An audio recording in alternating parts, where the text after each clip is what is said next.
അൽഹംദുലില്ലാഹി റബ്ബിൽ ആലമീൻ. അല്ലാഹുമ്മ സ്വല്ലി അലാ മുഹമ്മദിൻ വഅലാ ആലിഹി വസുഹാബിഹി അജ്മഈൻ. അഊദു ബില്ലാഹി മിനശ് ശൈത്വാനിർ റജീം. ബിസ്മില്ലാഹിർ റഹ്മാനിർ റഹീം. ഖുൽ ഇൻ കാനത് ലകുമുദ്ദാറുൽ ആഖിറതു ഇൻദല്ലാഹി ഖാലിസതം മിൻ ദൂനിന്നാസി ഫതമന്നൗൽ മൗത ഇൻ കുന്തും സ്വാദിഖീൻ. സദഖല്ലാഹുൽ അലിയുൽ അലീം. യഹൂദരിൽ പ്രകടമായിക്കൊണ്ടിരിക്കുന്ന ഓരോരോ രോഗലക്ഷണങ്ങളെക്കുറിച്ചാണ് നമ്മൾ പറഞ്ഞത്. അടിസ്ഥാനപരമായ ചില പ്രശ്നങ്ങൾ അവരിലുണ്ട്. അള്ളാഹുവിലുള്ള ഈമാനില്ലായ്മ, യൗമുൽ ആഖിറിൽ യഖീനില്ലായ്മ, പ്രവാചകനെ അംഗീകരിക്കായ്മ, ഇതൊക്കെ അവരുടെ അടിസ്ഥാന പ്രശ്നങ്ങളാണ്. ഇത് കാരണം അവരിൽ അനേകം രോഗങ്ങൾ പ്രകടമായിക്കൊണ്ടിരുന്നു. അള്ളാഹു പറഞ്ഞു, അവരുടെ കൽബിൽ ഒരു രോഗമുണ്ട്. ഫീ ഖുലൂബിഹിം മറലുൻ ഫസാദഹുമുല്ലാഹു മറല. അള്ളാഹു അവരുടെ കൽബിലുള്ള രോഗം കാരണം അവർക്ക് അനവധി രോഗങ്ങളാണ് നൽകിയത്. അള്ളാഹു ഇവിടെ പറയുന്നത് അവരുടെ മറ്റൊരു രോഗത്തെക്കുറിച്ചാണ്. യൗമുൽ ആഖിറിൽ അല്ലെങ്കിൽ ദാറുൽ ആഖിറത്തിൽ, മറ്റൊരു ഗേഹത്തിൽ, ഇവിടത്തെ ജീവിതം കഴിഞ്ഞിട്ട് ഇനി വരാനൊരു ഗേഹമുണ്ട്, അവിടെ ഞങ്ങൾക്കുള്ളതാണ് അത് എന്നൊക്കെ അവർ പറയുന്നുണ്ടെങ്കിലും അവരതിൽ സത്യസന്ധമായിട്ടല്ല അവരതിൽ വിശ്വസിക്കുന്നത്. അവർക്കങ്ങനെ ഒരു വാദം കേവല വാദത്തിന് വേണ്ടി മാത്രം അഡോപ്റ്റ് ചെയ്തതാണ്. അങ്ങനെയൊന്നും അവർ കരുതുന്നില്ല, അഥവാ യഖീനോടുകൂടെ അവർ വിശ്വസിക്കുന്നില്ല. അവർക്കതിലൊന്നും യഖീനില്ല, അവർക്ക് അങ്ങനെ ഒരു ബോധ്യമില്ല. അള്ളാഹു പറയുന്നത് യൗമുൽ ആഖിറിൽ അല്ലെങ്കിൽ ദാറുൽ ആഖിറത്തിനെ കുറിച്ച് യഖീൻ പോയിട്ട് അവർക്കെന്താണ് പകരമായിട്ടുള്ളത് ഈ ദുനിയാവിലെ ജീവിതം, ഈ ദുനിയാവിൽ തന്നെ കഴിഞ്ഞുകൂടണം എന്ന ആഗ്രഹം, ആർത്തിയാണ്. ഇവിടത്തെ ജീവിതത്തോട് ആർത്തി, മരണത്തെ ഭയം. യഥാർത്ഥത്തിൽ അതാണ് അവർക്കുള്ളത്, മരണത്തെ ഭയവും ദുനിയാവിനോടുള്ള ആർത്തിയും. അള്ളാഹു പറഞ്ഞു, നിങ്ങൾ പറയുന്നുണ്ടെങ്കിൽ മനുഷ്യർക്കൊന്നും ഇല്ലാതെ അള്ളാഹുവിൻ്റെ അടുക്കൽ ഞങ്ങൾക്കാണ് ദാറുൽ ആഖിറത്ത്, രണ്ടാമത്തെ ഗേഹം ഞങ്ങളുടേതാണ് എന്നാണ് നിങ്ങൾ പറയുന്നുണ്ടെങ്കിൽ, അതാണ് നിങ്ങൾ പറയുന്നതെങ്കിൽ തമന്നൗൽ മൗത്ത, നിങ്ങൾ മരണം ആഗ്രഹിച്ചോളൂ എന്നവരോട് പറയൂ. ഖുൽ, അവരോട് പറയൂ, ഇൻകാനത്ത് ലക്കുമുദ് ദാറുൽ ആഖിറത്തു ഇൻദല്ലാഹി, അള്ളാഹുവിൻ്റെ അടുക്കൽ ദാറുൽ ആഖിറത്ത്, അടുത്ത ഗേഹം ഞങ്ങൾക്കാണ്, നിങ്ങൾക്ക് മാത്രമാണ് എന്നാണ് നിങ്ങൾ പറയുന്നതെങ്കിൽ, ജനങ്ങൾക്കൊന്നുമില്ലാതെ ഖാലിസതം മിൻ ദൂനിന്നാസ്, ജനങ്ങൾക്കൊന്നുമില്ലാതെ നിങ്ങൾക്ക് മാത്രമാണ് എന്നാണ് നിങ്ങൾ പറയുന്നതെങ്കിൽ അവരോട് പറയൂ, ഫതമന്നൗൽ മൗത്ത, നിങ്ങൾ മരണം ആഗ്രഹിക്കൂ, ഇൻ കുന്തും സ്വാദിഖീൻ, നിങ്ങൾ പറയുന്ന സത്യമാണെങ്കിൽ, നിങ്ങൾ സത്യവാന്മാരാണെങ്കിൽ. പക്ഷേ അള്ളാഹു പറയുന്നു, ഒരിക്കലും അവർ മരണം ആഗ്രഹിക്കില്ല. അവരുടെ കരങ്ങൾ പ്രവർത്തിച്ചത് കാരണം വലൻ യതമന്നൗ അബദം ബിമാ ഖദ്ദമത് ഐദീഹിം, അവരുടെ കരങ്ങൾ പ്രവർത്തിച്ചത് കാരണം, മുൻകൂട്ടി ഒരുക്കി വെച്ചത് കാരണം അവരൊരിക്കലും മരണത്തെ ആഗ്രഹിക്കുന്നില്ല. അള്ളാഹ്ക്ക് നന്നായിട്ടറിയാം, ലാലിമീങ്ങളെക്കുറിച്ച് അള്ളാഹ്ക്കറിയാം. അവർക്ക് അങ്ങനെ രണ്ടാമത്തൊരു ജീവിതമുണ്ട് എന്ന് യഖീനൊന്നുമില്ല. വല്ലാഹു അലീമും ബിൽ ലാലിമീൻ, ലാലിമീങ്ങളെക്കുറിച്ച് അള്ളാഹുവിന് നന്നായിട്ടറിയാം. ഈയൊരു രോഗത്തെ പ്രവാചകൻ സല്ലല്ലാഹു അലൈഹി വസല്ലമ നമ്മിലും ഭയപ്പെട്ടതാണ്. റസൂലുള്ളാഹി സല്ലല്ലാഹു അലൈഹി വസല്ലമ പറഞ്ഞു, അവസാന നാളിൽ, ഒരു കാലം വരും, ഒരു സമയം വരും, ഒരു കാലം വരും, അന്ന് പല കമ്മ്യൂണിറ്റികളും നിങ്ങളുടെ മേലെ ചാടി വീഴും. അപ്പോൾ പ്രവാചകനോട് ചോദിച്ചത്, വമിൻ ഖില്ലത്തിൻ നഹ്നു യൗമൈദിൻ, അന്ന് ഞങ്ങൾ കുറവായിരിക്കുമെന്നാണ്. അപ്പോൾ പ്രവാചകൻ പറഞ്ഞത്, ബല്ലന്തും യൗമൈദിൻ കസീറുൻ, അന്ന് നിങ്ങൾ കുറേ ഉണ്ടാകും. വലാക്കിന്നവും ഖുസാഉൻ ഖൗസായി സെയ്ലി, ഒരൊഴുക്കിലെ വെറും ചണ്ടിയെപ്പോലെ നുരയും പതയും, ഒരൊഴുക്കിലെ നുരയും പതയും പോലെ അത്രയേ നിങ്ങൾ ഉണ്ടാവുള്ളൂ, നിങ്ങൾ വേറൊന്നും ഉണ്ടാവില്ല. മാത്രവുമല്ല, ശത്രുക്കൾക്ക് നിങ്ങളെക്കുറിച്ച് ഭയവും ഉണ്ടാവില്ല. അള്ളാഹു അവരുടെ കൽബിൽ നിങ്ങളെക്കുറിച്ചുള്ള ഭയമൊക്കെ അവരുടെ കൽബിൽ നിന്നും എടുത്തു കളഞ്ഞിട്ടുണ്ടാവും.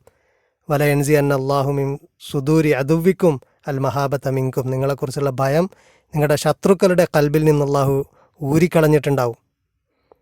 എന്നിട്ട് നിങ്ങൾക്ക് അവനൊരു ദൗർബല്യമാണ് തരുന്നത്. വല യഖ്ദിഫൻ അള്ളാഹു ഫി ഖുലൂബിക്കുമുൽ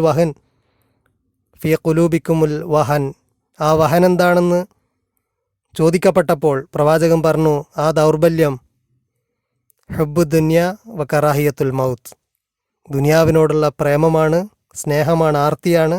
അതുപോലെ മൗത്തിനോടുള്ള, മരണത്തോടുള്ള ഭയമാണ്, അല്ലെങ്കിൽ വെറുപ്പാണ്, മരണത്തോട് വെറുപ്പ്. അപ്പോൾ ഈ സംഗതിയാണ് ബനൂ ഇസ്രായേലിൽ പ്രകടമായ ഒരു രോഗമായിട്ട് അള്ളാഹു പറയുന്നത്. ഈ രോഗം എന്തുകൊണ്ടാണ് ഉണ്ടായത്? അവർക്ക് ആഖിറത്തിൽ, ദാറുൽ ആഖിറത്തിൽ അല്ലെങ്കിൽ യൗമുൽ ആഖിറിൽ, അന്ത്യനാളിൽ അവർക്ക് യഖീനില്ല. അന്ത്യനാളിൽ യഖീനാണ് വേണ്ടിയിരുന്നത്. അഥവാ അല്പം പോലും ഷക്ക് ഇല്ലാത്ത രീതിയിൽ യൗമുൽ ആഖിറിനെ കുറിച്ച് അവർ കൺവിൻസ്ഡ് ആകേണ്ടതായിരുന്നു. എങ്ങനെയാണ് ആ കൺവിക്ഷൻ വരുന്നത്? അന്ത്യനാളിനെക്കുറിച്ച് എങ്ങനെയാണ് ഒരാളുടെ ഹൃദയത്തിൽ യഖീനുണ്ടാവുക? അത് മരണത്തെയും അന്ത്യനാളിനെയും ഒക്കെ നിരന്തരം ഓർത്തുകൊണ്ടാണ്. നിരന്തരം ഓർത്തുകൊണ്ടേ അത് സാധ്യമാകൂ. അള്ളാഹുവിലുള്ള ഈമാൻ അവരോട് പറഞ്ഞു, അതെങ്ങനെയാണ് സാധ്യമാകുക? അള്ളാഹുവിൽ അവർക്ക് യഥാർത്ഥത്തിൽ ഈമാനില്ല. അത് സാധ്യമാകുന്നത് അവരോട് പറഞ്ഞത് വസ്തഈനു ബിസ്വബിരി വസ്വല, സ്വബറോട് കൂടെ ഇസ്തിആനത്താണ്, സ്വലാത്തോടും. അള്ളാഹുവോട് എപ്പോഴും ചോദിച്ചുകൊണ്ടിരിക്കുക, ഇസ്തിആനത്ത്, എല്ലാത്തിനും അവനെ അവലംബിക്കുക, അവനെ ഡിപ്പെൻഡ് ചെയ്യുക, അവനെ ട്രസ്റ്റ് ചെയ്യുക. അവനെ ട്രസ്റ്റ് ചെയ്ത് കഴിഞ്ഞ് കഴിഞ്ഞാൽ നമുക്ക് അവനോടുള്ള ട്രസ്റ്റ് വർദ്ധിക്കും. കാരണം അവനവൻ്റെ വാഗ്ദാനങ്ങളെയൊന്നും ലംഘിക്കുന്നവനല്ല. നമുക്ക് ബോധ്യപ്പെടും, ഓരോ കാര്യം അവന് മാത്രമേ കഴിയൂ എന്ന് നമുക്ക് ബോധ്യപ്പെടും. എല്ലാ കഴിവുമുള്ള ഒരാളെ കണ്ടു കഴിഞ്ഞാൽ അവരെ പിന്നെ വിശ്വസിക്കണം. വിശ്വസിച്ച് കഴിഞ്ഞാൽ പിന്നെ നമുക്ക് വിശ്വാസം കൂടിക്കൂടി വരും. കാരണം ഓരോ തവണയും നമുക്ക് നല്ല അനുഭവങ്ങളുണ്ടാകും. അങ്ങനെ അള്ളാഹുവിനെ ഡിപ്പെൻഡ് ചെയ്താണ് ട്രസ്റ്റ് ഉണ്ടാക്കേണ്ടിയിരുന്നത്. അങ്ങനെ കൽബിൽ ട്രസ്റ്റ് വളർന്ന് വരും. അതുപോലെ ആഖിറത്തിനെക്കുറിച്ച് എങ്ങനെയാണ് യഖീൻ ഉണ്ടാകുക? ആഖിറത്തിനെക്കുറിച്ചുള്ള സദാ ചിന്തയിലാണ്, സദാ വിചാരം. അള്ളാഹു പറഞ്ഞത് ഈ സ്വലാത്ത് പോലും ബുദ്ധിമുട്ടായിരിക്കും. ഇല്ലാ അലൽ ഖാശഈൻ, ആ ഖാശഈങ്ങൾ ആരാണ്? അല്ലദീന യളുന്നൂന അന്നഹും മുലാഖു റബ്ബിഹിം, റബ്ബിനെ കണ്ടുമുട്ടുമെന്ന് നിരന്തരം ചിന്തിച്ചുകൊണ്ടേയിരിക്കുന്ന ആളുകളാണ്. അഥവാ നല്ല യഖീനുള്ള ആളുകളാണ്. മനസ്സിൽ നിന്ന് വിട്ടുമാറാത്ത ഒരു വിചാരം ആഖിറത്തിനെക്കുറിച്ചുള്ള ആളുകളാണ്. അങ്ങനത്തെ ആളുകൾക്ക് മാത്രമാണ് സ്വലാത്ത് പോലും സാധ്യമാകുക, പ്രയാസമില്ലാതെ നിർവഹിക്കാൻ കഴിയുക എന്ന് അള്ളാഹു പറഞ്ഞു. ഇപ്പോൾ മരണത്തെ ഭയപ്പെടുകയല്ല വേണ്ടത്. റസൂല് മരണത്തെ ഭയപ്പെടാൻ പറഞ്ഞില്ല. നമ്മെ പിടികൂടിയ രോഗത്തിൽപ്പെട്ടതാണ് മരണഭയം. യഥാർത്ഥത്തിൽ മരണത്തെ ഓർത്തുകൊണ്ടേയിരിക്കുകയാണ് വേണ്ടത്. മരണത്തെ, ഹിസാബിനെ, യൗമുൽ ആഖിറിനെ, അങ്ങനെയുള്ള എല്ലാ കാര്യങ്ങളും നിരന്തരം ഓർത്തുകൊണ്ടേയിരിക്കുകയാണ് വേണ്ടത്. അതുകൊണ്ടാണ് പറഞ്ഞത്, എപ്പോഴൊക്കെ വിഭവം നൽകപ്പെടുമ്പോഴും, എപ്പോഴൊക്കെ പഴം നൽകപ്പെടുമ്പോഴും അവർ പറയുന്നത് ഖാലു ഹാദല്ലദീ റുസിഖ്നാ മിൻ ഖബ്ലു, വിശ്വാസികൾ പറയുന്നത് ഇത് ഞങ്ങൾക്ക് നേരത്തെ നൽകപ്പെട്ടിട്ടുണ്ട്. അപ്പോൾ ഭൂമിയിലും സ്വർഗീയ പഴങ്ങൾ രുചിച്ചുകൊണ്ട് നടക്കുന്ന ആളുകൾ, ഭൂമിയിലും നരകത്തിലെ ശിക്ഷകളെ കണ്ടിരുന്ന ആളുകൾ, കൺമുമ്പിൽ കണ്ടിരുന്ന ആളുകൾ, അങ്ങനെ ഭൂമിയിൽ ജീവിക്കുമ്പോൾ ഇതൊക്കെ മനസ്സിലിങ്ങനെ കൊണ്ടു നടന്ന ആളുകൾ, അങ്ങനെ കൊണ്ടു നടക്കുമ്പോഴാണ് യഖീൻ വർദ്ധിക്കുക. അപ്പോഴാണ് ഇതൊക്കെ ഉണ്ട് എന്നുള്ള ബോധ്യം വരിക. ഇതിനെക്കുറിച്ചൊന്നും ഓർക്കാതെ ഗാഫിലായിക്കൊണ്ട് നിന്നു കഴിഞ്ഞാൽ ഈ ഇതിനെക്കുറിച്ചുള്ള യഖീൻ മെല്ലെ മെല്ലെ നീങ്ങിപ്പോയി ഷക്ക് അവശേഷിക്കും. പിന്നെ ഒടുവിൽ ഷക്ക് പോലുമില്ലാത്ത ഒരു ശൂന്യാവസ്ഥയിലേക്ക് മാറിപ്പോകും. അങ്ങനെ മാറിപ്പോയി കഴിഞ്ഞാൽ ദുനിയാവിനോട് ആർത്തി കൂടും. ആ ആർത്തിയാണ് അവരെ പിടികൂടിയ വലിയൊരു രോഗമായിട്ട് അള്ളാഹു പറയുന്നത്. അതിനുശേഷം അള്ളാഹു പറയുന്ന മറ്റൊരു പ്രശ്നം, അത് ശത്രുവിൻ്റെ മിത്രത്തെ അവർ ശത്രുവായിട്ട് കണ്ട ഒരു പ്രശ്നം തന്നെയാണ്. അള്ളാഹു പറയുന്നു, ഖുൽ മൻകാന അദുവ്വല്ലി ജിബിരീല, ആർക്കെങ്കിലും ജിബിരീലിനോട് ശത്രുത ഉണ്ടെങ്കിൽ ഫൈന്നഹു, നിശ്ചയം അവൻ, നസ്സലഹു, ഇതിനെ ഘട്ടം ഘട്ടമായിട്ട് ഇറക്കി, അല കൽബിക്ക, നിന്റെ കൽബിൽ ബി ഇതിനില്ല, അള്ളാഹുവിൻ്റെ അനുവാദത്തോടെ. ജിബിരിയിലാണ് ഇതിനെ ഇറക്കിയത്, അള്ളാഹുവാണ് ഇറക്കിയത് എന്നും പറയാം. അപ്പം ജിബിരിയിൽ മുഖാന്തരം അള്ളാഹുവാണ് ഇറക്കിയത്. എന്താണ് ജിബിരിയിലുമായിട്ടുള്ളവരുടെ പ്രശ്നം? യഥാർത്ഥത്തിൽ നേരത്തെ പ്രശ്നമൊന്നുമില്ല. നമുക്ക് മലക്കുകളെക്കുറിച്ചുള്ള അവരുടെ ഗ്രന്ഥങ്ങളിൽ അവർ മലക്കുകളെ എങ്ങനെയാണ് കണ്ടത് എന്നൊക്കെ പരിശോധിച്ച് കഴിഞ്ഞാൽ നമുക്ക് തോറയിൽ തന്നെ കാണാൻ കഴിയും. മലക്കുകളെക്കുറിച്ച് ജനസിസിൽ തന്നെ കാണാൻ കഴിയും. അബ്രഹാമിനെ സന്ദർശിച്ച 3 മലക്കുകൾ, 3 ദൂതന്മാർ സന്ദർശിച്ചു. യഹോവ സന്ദർശിച്ചു എന്ന് പറയുന്നുണ്ട്. പക്ഷേ യഹൂദർ ഒരിക്കലും യഹോവ നേരിട്ട് സന്ദർശിച്ചു എന്ന് വിശ്വസിക്കാത്തവരാണ്. യഹോവയുടെ ഒരു തജല്ലിയാണ് ഉണ്ടായത്. അതിനവർ ദൂതന്മാർ മലക്കെന്ന് പറയുന്നുണ്ട്. പിന്നെ ഡാനിയൽ പ്രവാചകന് ഓരോ കാര്യങ്ങൾ വിശദീകരിച്ചു കൊടുത്തത് ഗബ്രയേൽ മാലാഖയാണ്. മീക്കായേലും ഗബ്രയേലും അവരുടെ പ്രിയപ്പെട്ട മലക്കുകളാണ്. മലക്കെന്ന് തന്നെയാണ് ഹീബ്രുവിലും പറയുന്നത്. പ്രിയപ്പെട്ട മലക്കുകളാണ്. കാരണം ബനു ഇസ്രായേലിനെ സംരക്ഷിക്കുന്ന മലക്കുകളാണിത്. എന്നാൽ മീക്കായേലിനോട് കുറച്ചധികം അവർക്ക് റെസ്പെക്റ്റ് ഉണ്ട്, കുറച്ചധികം മീക്കായലിനെ അവർ പുകഴ്ത്തിയിട്ടുണ്ട്. എത്രത്തോളം എന്ന് പറഞ്ഞു കഴിഞ്ഞാൽ അവരുടെ സാധാരണ പ്രാർത്ഥനാ പുസ്തകങ്ങളിൽ മീക്കായലിനോടുള്ള അഭ്യർത്ഥനകൾ വരെ റബ്ബായിമാർ വിലക്കുന്ന കാര്യമാണെങ്കിലും, യഹോവയല്ലാത്തതിനോടുള്ള അഭ്യർത്ഥന റബ്ബായിമാർ വിലക്കുന്ന കാര്യമാണെങ്കിൽ പോലും മീക്കായേൽ അതിലടക്കം കടന്നുകൂടുന്ന വിധത്തിൽ മീക്കായേൽ കുറച്ചുകൂടെ അവർക്ക് റെസ്പെക്റ്റ് കൂടുതലുള്ള ഒന്നായിരുന്നു. പൊതുവെ മലക്കുകളെക്കുറിച്ച് അവർക്ക് ഒരു വിശ്വാസമൊന്നുമില്ല. അങ്ങനെ ഒരു വിശ്വാസം അവരുടെ ക്രീഡിൽപ്പെട്ടതല്ല. നമുക്ക് ജിന്നുകളെക്കുറിച്ചൊക്കെ ഉള്ളത് മാതിരിയാണ്. ജിന്നുകളുണ്ട് എന്നല്ലാതെ ജിന്നുകളുടെ പേരുകളോ അല്ലെങ്കിൽ അവയോട് ഒരു പ്രത്യേക ബന്ധമൊന്നുമില്ല. എന്നൊക്കെ പോലെ മലക്കുകളുണ്ട് എന്നല്ലാതെ മലക്കുകളുമായിട്ട് അവർക്ക് പ്രത്യേകമായ ഒരു അസോസിയേഷനൊന്നുമില്ല. പക്ഷേ ഈ 2 മാലാകമാർ അവർക്ക് വളരെ പ്രധാനപ്പെട്ടതാണ്. അതിൽ കൂട്ടത്തിൽ ഗബ്രയേൽ മാലാകയേക്കാൾ മീക്കായേൽ കുറച്ചുകൂടെ ഒരു പടി അവരുടെ മനസ്സിൽ റെസ്പെക്റ്റ് കൂടുതലുള്ള ഒന്നാണ്. ചില കാരണങ്ങൾ കൊണ്ടാണ്. ഗബ്രയേൽ മാലാക ജെറുസലേമിൻ്റെ ഡിസ്ട്രക്ഷന് കാരണമായിട്ടുണ്ട് എന്നൊക്കെയുള്ള ചില വിശ്വാസങ്ങളൊക്കെ ഉണ്ടായിരുന്നു. അതൊക്കെ പക്ഷേ വളരെ മൈന്യൂട്ടായ ചില സംഗതികളാണ്. പൊതുവെ ഈ 2 മാലാകമാരും അവരുടെ പ്രിയപ്പെട്ടത് തന്നെയാണ്.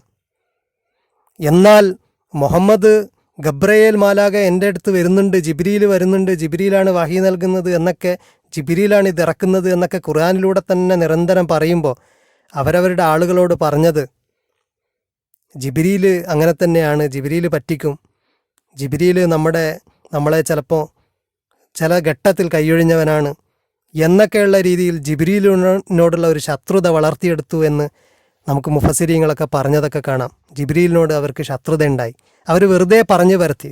യഥാർത്ഥത്തിൽ അങ്ങനെ ഒരു ശത്രുതയൊന്നും അവരുടെ ചരിത്രത്തിലില്ല, ഉണ്ടാകേണ്ട കാര്യമില്ല.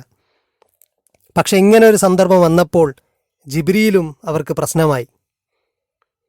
ഏതുപോലെ എന്ന് പറഞ്ഞു കഴിഞ്ഞാൽ വളരെ എക്സ്ട്രീം ഷിയാക്കൾ, റവാഫിലിൽപ്പെട്ട വളരെ എക്സ്ട്രീമായിട്ടുള്ള ഷിയാക്കൾ ജിബ്രീൽ വഹി അലി റളിയല്ലാഹുവിന് കൊടുക്കേണ്ട വഹി മുഹമ്മദിന് കൊടുത്തു എന്നൊക്കെ വിശ്വസിച്ചു എന്ന് പറയപ്പെടുന്നത് പോലെ അത്തരത്തിലുള്ള ഒരു വാദം, ജിബ്രീൽ മറ്റൊരാൾക്ക് വഹി കൊടുത്തു, ജിബ്രീൽ നമ്മുടെ ആളല്ല എന്നുള്ള ചില ജിബ്രീലിനെ കുറിച്ചുള്ള മോശത്തരങ്ങളൊക്കെ പറഞ്ഞ് അവർ പരത്തിയെന്ന് ഇതിൻ്റെ ഒരു സബബായിട്ട് പറയുന്നു ഈ ആയത്തിൻ്റെ. അതുകൊണ്ടാണ് അള്ളാഹു പറയുന്നത്, ആർക്കെങ്കിലും ജിബ്രീലിനോട് ശത്രുതയുണ്ടോ എങ്കിൽ അറിഞ്ഞോ ഇത് ജിബ്രീലാണ് ഇറക്കിയത്. അല്ല, ഇങ്ങനെയും പറയാം, അറിഞ്ഞോ ഇത് അള്ളാഹു ആണ് ഇറക്കിയത്. ഫഇന്നഹു നസ്സലഹു അലാ ഖൽബിക ബിഇദ്നില്ല. അള്ളാഹു ആണ് അല്ലെങ്കിൽ ജിബ്രീലാണ് ഇറക്കിയത്. അള്ളാഹുവിൻ്റെ അനുവാദത്തോടുകൂടെ ജിബ്രീലാണ് ഇറക്കിയത്. അതാണ് സ്യൂട്ടബിൾ. അള്ളാഹുവിൻ്റെ അനുവാദത്തോടെ ജിബ്രീലാണ് ഇറക്കിയത്. മുസദ്ദിഖൻ ലിമാ ബൈന യദൈഹി, ഇത് മുസദ്ദിഖായ ഒന്നാണ്. നേരത്തെ നമ്മൾ പറഞ്ഞു, മുസദ്ദിഖിനെ കുറിച്ച് വിശദമായിട്ട് നമ്മൾ പറഞ്ഞു. ഇത് അറ്റസ്റ്റ് ചെയ്യുന്ന ഒന്നാണ്, അറ്റസ്റ്റ് ചെയ്യപ്പെടുന്ന ഒന്നാണ്. നേരത്തെ ഉള്ളത് അതിനു മുമ്പുള്ള ഗ്രന്ഥങ്ങളാൽ, അതിനു മുമ്പുള്ള കിതാബിനാൽ അറ്റസ്റ്റ് ചെയ്യപ്പെട്ടതാണ്, അക്കോർഡിംഗ്ലി വന്നതാണ്. അത് സന്മാർഗമാണ്. വഹുദൻ വ ബുഷറാലിൽ മുഅ്മിനീൻ, മുഅ്മിനീങ്ങൾക്കുള്ള സന്തോഷ വാർത്തയാണ്. അതുകൊണ്ട് മൻകാന അദുവ്വലില്ലാ, ആർക്കെങ്കിലും അള്ളാഹുവിനോട് ശത്രുതയുണ്ടെങ്കിൽ വ മലായിക്കത്തി, അവൻ്റെ മലക്കുകളോടും ശത്രുതയുണ്ടെങ്കിൽ. ഇവിടെ അള്ളാഹു പറയുന്നത് മലക്കുകളോട് ശത്രുതയുണ്ട് എന്ന് പറഞ്ഞു കഴിഞ്ഞാൽ ഏതെങ്കിലും ഒരു മലക്കിനോടുണ്ടെങ്കിൽ അത് ആക്ച്വലി അള്ളാഹുവിനോടുള്ള ശത്രുതയാണ്. അതുകൊണ്ട് അറിയുക, ആർക്കെങ്കിലും അള്ളാഹുവിനോട് ശത്രുതയുണ്ടെങ്കിൽ, അവൻ്റെ മലക്കിനോടുണ്ടെങ്കിൽ, അവൻ്റെ പ്രവാചകരോടുണ്ടെങ്കിൽ, ഇതൊക്കെ ഒന്നിച്ച് ഒറ്റൊരു നൂലിൽ അള്ളാഹു കോർത്തിയിട്ട് പറയുകയാണ്. ഇതൊക്കെ ഒന്ന് തന്നെയാണ്. നിങ്ങൾക്ക് പ്രവാചകനോട് ശത്രുതയുണ്ടെങ്കിൽ, മലക്കിനോട് ശത്രുതയുണ്ടെങ്കിൽ അത് അള്ളാഹുവിനോടുള്ള ശത്രുതയാണ്. എന്നിട്ട് 2 മലക്കിൻ്റെ പേര് പ്രത്യേകം എടുത്ത് പറഞ്ഞു, വ ജിബ്രീല വ മീക്കാല, ജിബ്രീലിനോടും മീക്കായേലിനോടും നിങ്ങൾക്ക് ശത്രുത ഉണ്ടെങ്കിൽ, ജിബ്രീലിനോടാണുള്ളതെങ്കിൽ മീക്കായിലും അതിൻ്റെ കൂടെ കൂട്ടി പറയേണ്ടതാണ്. ജിബ്രീലിനോടോ മീക്കായിലിനോടോ ഏതെങ്കിലും പ്രവാചകരോടോ ഏത് മലക്കിനോടോ ഒക്കെ ശത്രുത ഉണ്ടെങ്കിൽ അത് അള്ളാഹുവിനോടുള്ള ശത്രുതയാണ്. അങ്ങനെ അള്ളാഹുവിനോട് ശത്രുത ഉണ്ടെങ്കിൽ ഫ ഇന്നല്ലാഹ അദുവ്വുൽ കാഫിരീൻ, കാഫിരീങ്ങളുടെ അദുവാണ്, അള്ളാഹു അദുവാണ്. ഫ ഇന്നല്ലാഹ അദുവ്വുൽ കാഫിരീൻ. അപ്പോൾ കാഫിരീങ്ങൾ ഓർക്കുക, അള്ളാഹു ശത്രുവാണ്. അങ്ങനത്തെ കാഫിരീങ്ങളുടെ അദുവ്, ശത്രു തന്നെയാണ് അള്ളാഹു. അപ്പോൾ ഇങ്ങനെ പ്രവാചകരോടോ ഏതെങ്കിലും മലക്കിനോടോ ശത്രുത ഉണ്ടെങ്കിൽ അവർ യഥാർത്ഥത്തിൽ അള്ളാഹുവിൻ്റെ ശത്രുവാണ്. ഇത് പറഞ്ഞിട്ട് അള്ളാഹു പറയുന്നത്, വലഖദ് അൻസൽന ഇലൈക ആയാത്തിൻ ബയ്യിനാത്ത്, വ്യക്തമായ ആയത്തുകൾ താങ്കളിലേക്ക് നാം ആണ് അവതരിപ്പിച്ചത്. അതിനെ തള്ളുന്നത് ഫാസിഖീങ്ങൾ മാത്രമാണ്. വമാ യക്ഫുറു, ആരും തള്ളുന്നില്ല അതിനെ ബിഹ ഇല്ലൽ ഫാസിഖൂൻ, ഫാസിഖീങ്ങളല്ലാതെ.